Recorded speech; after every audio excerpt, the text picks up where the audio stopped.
महीने के बाद भी दिए, एक डोज दे के भेज दिया, 6 महीने के बाद पेशेंट को आया।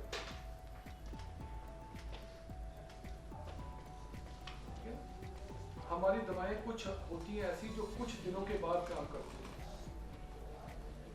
और एक सोरानियम के बारे में लिखता है कि ये 7-8 दिन इसको लगेंगे इसको वर्क करने, 7-8 दिन का टाइम चाहिए। आप उसको 9 दिन का लिखा हुआ जी सर 9 दिन 9 दिन का लिखा हुआ, तो हम उसको 1 घंटे में 2 घंटे में दूसरे दिन कैसे एक्सपेक्ट कर सकते हैं?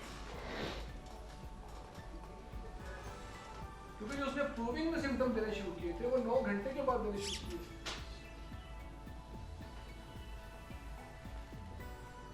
तो ये चीजें होती हैं। और विथालकस की बड़ी प्यारी बात है जो आप पेशेंट से कर भी सकते हैं और खुद भी समझ सकते हैं उसको। विथालकस कहते हैं कि जो शिफा का अमल है वो कुदरत के कवानीन के मुताबिक ही होना है। आपके दवाइयाँ बदल के देने से, जल्दबाजी करने से, मेरे तेजी करने से कुछ भी नहीं होगा।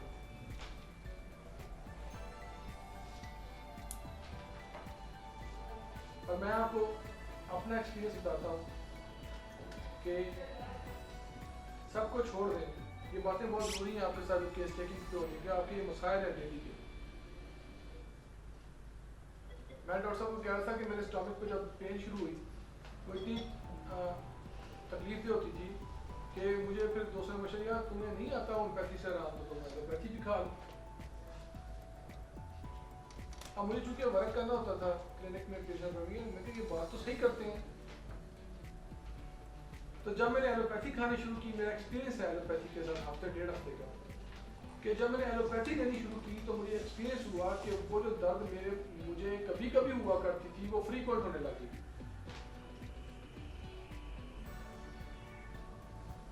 और बड़ी सीवियर होने लगी। फिर एक दफा ये इरादा किया कि भाई ये तो बड़ा जुल्म किया मैंने, चीजों को समझते हुए मैं इसमें फंस गया, अब इससे निकलना कैसे है, इसको छोड़ देना। जब आप एलोपैथी को या गलत ट्रीटमेंट को डिसकंटिन्यू करते हैं तो तकलीफें बड़ी शिद्दत के साथ आती हैं। पहला पैरोक्सिज्म बड़ी शिद्दत के साथ आएगा, दूसरा पैरोक्सिज्म उससे कम शिद्दत के साथ आएगा, तीसरा पैरोक्सिज्म उससे कम शिद्दत के साथ आएगा। आहिस्ता आहिस्ता जब ड्रग अंदर से निकल जाती है, जब मैड ट्रीटमेंट्स निकल जाते हैं, तो जो प्योर चीज बचती है वो इतनी इंटेंस नहीं होती। ये आप मेरी बात यकीन करते हैं मेरी बात, क्योंकि और मैं आपको बताऊं कि कभी भी जल्दबाजी का मुजाहरा मत करें। जो दुख में है, तकलीफ में है पेशेंट आपका, डेफिनेटली वो चिल्लाएगा, वो दुखी भी है, उसको तकलीफ भी है, चिल्लाएगा, उसको तकलीफ है। लेकिन अगर आप भी उसकी तकलीफ में इमोशनली एंजियस हो गए, इसका मतलब है कि वो होम्योपैथ, चाहे वो मैं खुद हूं, मैं बीमार हो गया तो मैं उसको ट्रीट नहीं कर सकता। ऐसा अक्सर आपको पेशेंट आते हैं वो भी प्रेशर में ले लेते हैं आपको, डॉक्टर साहब ये पिछली जो आपने दवाई दी आराम ही नहीं आया, कुछ नहीं हुआ, मुझे फर्क ही नहीं पड़ा। आप कहते हैं अच्छा चलो बदल दो दवाई। लेकिन अगले फॉलो अप पे बताता है आगे डॉक्टर साहब इस दवाई से जरा फर्क नहीं पड़ा, अब वो पहले वाली ठीक थी, जो पहले दी थी जिसको कह रहा था फर्क ही नहीं पड़ा। वो देखें, आप पढ़े लिखे लोग हैं, आपने अपना दबाव इस्तेमाल करना है, आपने अपनी सोच को इस्तेमाल करना है, पेशेंट की सोच पे नहीं जाना, पेशेंट के प्रेशर में नहीं जाना। पेशेंट के प्रेशर में क्या है, सारा केस खत्म हो गया।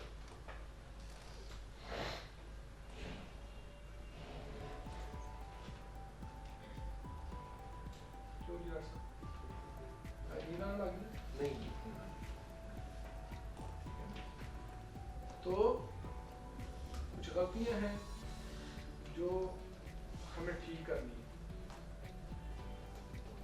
अगर नए लोगों के लिए बड़ा फायदे की चीज़ होती है, नए लोग ना जब जिसने काम स्टार्ट किया तो उसके लिए थोड़ा मुश्किल होता जा रहा है, उसके काम चल रहा होता है, पहले से वो केस क्लियर। नए बंदे के लिए तो पहला स्टेप इसमें नया एलिमेंट, वो आज से ही रूटीन बनाए कि पेशेंट आप पास आए उसको बिठाए, अच्छे तरीके से उसके साथ बिहेव करें, ठीक है।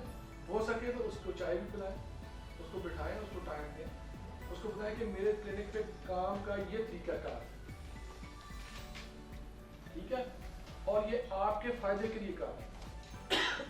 आपने हमें इतना अपना टाइम देना है, हमें आपसे ये पूछना है, ये पूछना है। मुझे उम्मीद है कि जिस बंदे का फायदा कर रहे हो तो उसको प्यार से आप समझाएंगे तो वो समझ जाएगा।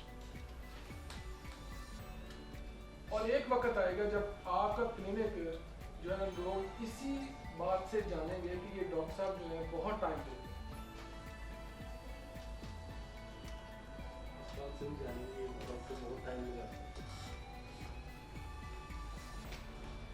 नहीं, अगर आप देखें ना, आप डॉक्टर साहब आप कोल्ड रहें, आप रिलैक्स रहें। मैं वही कहता हूँ, डॉक्टर अगर बीमार हो जाए ना फिर तो वो किसी का इलाज नहीं कर सकता। अगर वो ये समझ ले मरीज क्या सोचेगा, ये भाग तो नहीं जाएगा, फिर डॉक्टर बीमार हो गया। जो चीज आप कॉन्फिडेंस से कहते हैं, अंदर से कहते हैं, वो असर रखती है, वो असर कर जाती है। अगला बंदा समझदार नहीं, इतने डॉक्टर से मिलके आया, उसको पता नहीं पता मुझे क्या कह रहा है। तो अभी पिछले दिनों वो मेरी असिस्टेंट कह रही थी, डॉक्टर साहब वो हेल्थ केयर कमीशन ने क्या दिया, आप दवाई लिख के भी दें, आप दवाई लिख के देंगे तो मरीज आपके पास नहीं आएगा। मतलब क्यों नहीं आएगा, मरीज क्यों नहीं आएगा हमारे पास? यदि दवाई लिख के दे तो मरीज तो नहीं आएगा।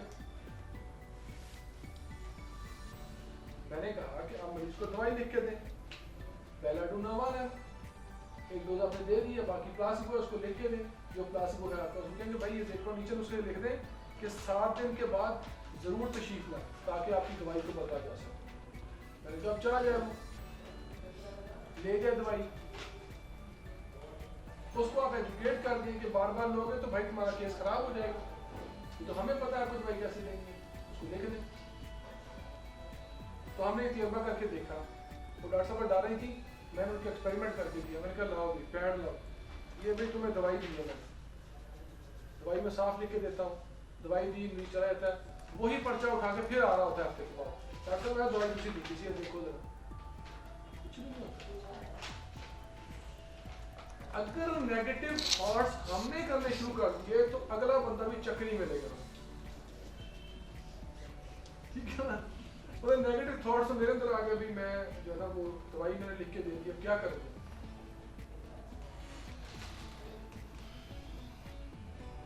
डॉक्टर साहब समझ आएगी नहीं? अगर आपने उसको लिख दी है, नियोबियम लिख दी है, ढूंढता रहे पाकिस्तान से,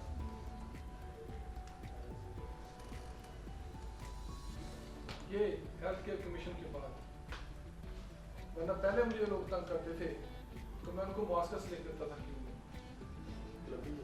नहीं मिल जाती थी। 44,000 की वो वहां से फोन करता, डॉक्टर साहब तो 44,000 का मैं दिया, मैं मेरे को 10,000 भी नहीं दो। ठीक है, तो ये होता कि मैं कहता हूँ कि होम्योपैथिक डॉक्टर से जो है ना ज्यादा टेक्निक नहीं हो सकती किसी के पास। जो आपका पेशेंट है ना, आपका उसका दवाई लिख दें, मैं ये यकीन से कहता हूँ वो आपके पास ही आए। उसको पता नहीं है आपने लिख के दिया 15 दिन के लिए, 15 दिन के बाद आप उसको बदल दें। कोई पूछेगा दवाई वही हो तो पोटेंसी बदल दी है भाई आपकी, ये तो डॉक्टर को पता पोटेंसी बदलनी, ऊपर लेके जानी है नीचे लेके जानी है, मुझे पता है। ऐसा नहीं करते, हमें पॉजिटिव रहना, पॉजिटिव रह के ही प्रैक्टिस होती है, और रिलैक्स रहें। वो डॉक्टर अजय सरकार का एक क्लिप चलता है, अगर आप देखेंगे उस पर यूट्यूब पर, लाइफ इज अ गेम, तो सुन के देखिए। वो कहते हैं कोई नहीं ठीक होता तो ना हो, कोई हो जाता है तो हो जाए। कहते हैं मुझे क्या, मैं तो अच्छा खेला हूं, मुझे गेम खेलनी है जीतने के लिए नहीं, अच्छा खेलने के लिए। मैं अच्छा खेला, दैट्स इट। ठीक है ना, रेस लगाते हैं, दौड़ते हैं। तो मेरे एक दोस्त है वहाँ दादर सॉन्ग अकेडमी से, उन्होंने एक रेस में हिस्सा लिया है। तो मैं उनको मुबारक दी, मैंने कहा आप हमारे में का शेर हैं और आप विन करेंगे। कहते हैं इकलाक भाई विन करने के लिए खेलते, अच्छा परफॉर्म करने के लिए खेलते। हमने अच्छा परफॉर्म किया, आपने केस लिया, उसको समझा, उसको पढ़ा, आपका ज़मीन बिल्कुल मुतमिन है, दैट्स इट। और क्या चाहिए? तो जो काम करना है वो बड़े रिलैक्स मोड में करना है। नहीं समझ आ रही बात होगी? अगर सारी शिफा फैसलाबाद से सिनर्जी क्लिनिक से आए तो बाकी डॉक्टर मुल्क के क्या करेंगे? या सारी शिफा पिंडी से आती हो तो बाकी मुल्क क्या करेगा? अल्लाह ताला ने सबको रोजी दे दी, रब सबका रब है। बात करी होते हैं हमारे बच्चे को बुखार होता है, हम बुखार नहीं उतार सकते। वो क्यों? ये कुदरत बताती है आपको कि भाई देखो, आप जो डॉक्टरी लेके फिर रहे हैं उसकी हैसियत बस इतनी है। तो लिहाजा अल्लाह अल्लाह करो और पॉजिटिव करो। ठीक है ना, कोई परेशान होने की जरूरत नहीं है। डॉक्टर ताहिर साहब सोए हुए हैं, कोई टेंशन नहीं है, इतना रिलैक्स रहने की जरूरत है। तो हो जाए तो ठीक है, ना हो अच्छा अच्छा आगे हमारे पास आती है सर, तो कुछ नहीं किया। अच्छा आगे है रोडियम।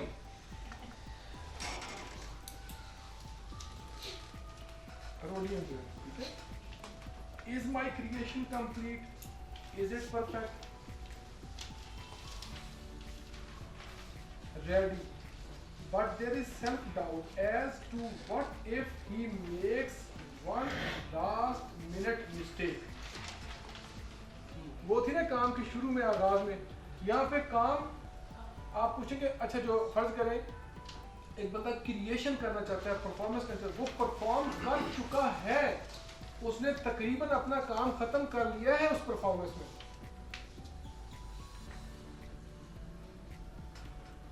तो एक केस था, ये सर राजन संकारम का ही, एक सर्जन का। अच्छा सर्जन तो आता है, रूटीन जॉब है सर्जन का, लेकिन वो किसी खास किस्म की सर्जरी में स्पेशलिस्ट था जो बहुत रेयर होती है, बहुत रेयर होती है, और उसमें बड़े आर्टिस्टिक किस्म के लोग चाहिए होते हैं। बड़ा काबिल सर्जन था, उनका केस था कोई। तो वो उनको डॉक्टर ने पूछा कि ये तुमने कैसे चुना? कहते जी ये जो काम है ना, सर्जरी तो सारे करते हैं, काट छाट करते हैं, लेकिन ये सर्जरी जो है ना, ये बड़ी अनोखी सर्जरी है, इसमें वही बंदा काम कर सकता है जिसका दिमाग क्रिएटिव है, क्योंकि उस वक्त बड़े बड़े डिसीजन लेने होते हैं उसी वक्त।